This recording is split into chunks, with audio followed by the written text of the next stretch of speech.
Il est important que vous sachiez votre destinée. Alors, je vous donne les points.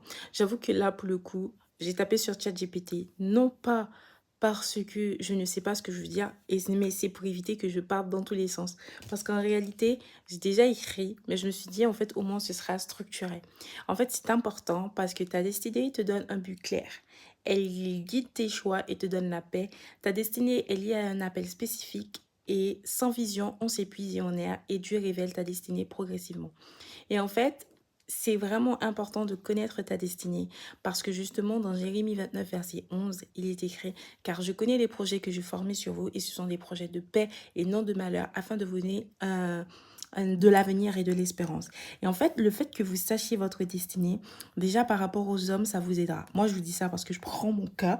Mais en fait, une fois que vous avez compris ce que vous voulez faire, une fois que vous avez compris ce que vous êtes appelé à faire, parce qu'en fait, souvent, on confond le fait d'être appelé, c'est forcément oui, euh, c'est servir à l'église, servir à l'église. Oui, en fait, vous allez servir à l'église si vous voulez, mais être appelé, ça ne veut pas forcément dire dans l'église, hein. Vous pouvez être appelé à être médecin, c'est-à-dire que vous serez le meilleur médecin sur la planète, hein.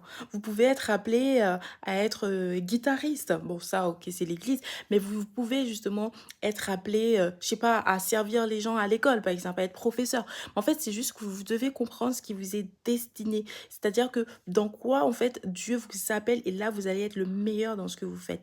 En fait, après, vous avez, par rapport aux hommes, comme je vous disais, vous voyez, je commence à me perdre. Par rapport aux hommes, en fait, ça vous permettra, si vous êtes célibataire, de ne pas vous perdre. C'est-à-dire que vous demandez, oh, ok, c'est qui, c'est mon mari. En fait, que vous vous éparpillez, en fait. Et en fait, dès qu'un homme vous parlera, vous saurez que c'est pas lui ou vous saurez que c'est lui parce que vous connaissez votre appel. Parce que la personne, justement, de votre destinée, donc en fait, vous voyez l'homme de votre destinée. Mais ça veut dire que vous devez connaître votre destinée pour connaître l'homme.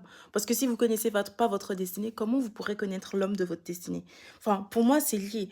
Après, c'est ma façon de voir les choses. Peut-être que j'ai tort, mais je suis sûre que c'est vraiment important. Et ça vous permettra vraiment d'éviter de vadrouiller et vraiment que votre esprit parte dans tous les sens parce que vous saurez que ben, c'est ça ma destinée. Ok, l'homme qui va être avec moi ben, sera mon complément, sera comme ça avec moi. Ou Dieu peut-être vous mettra déjà des visions de comment en fait la personne, même si vous ne voyez pas, mais de comment la personne qui sera avec vous sera en fait. Je ne sais pas si vous voyez ce que je veux vous dire.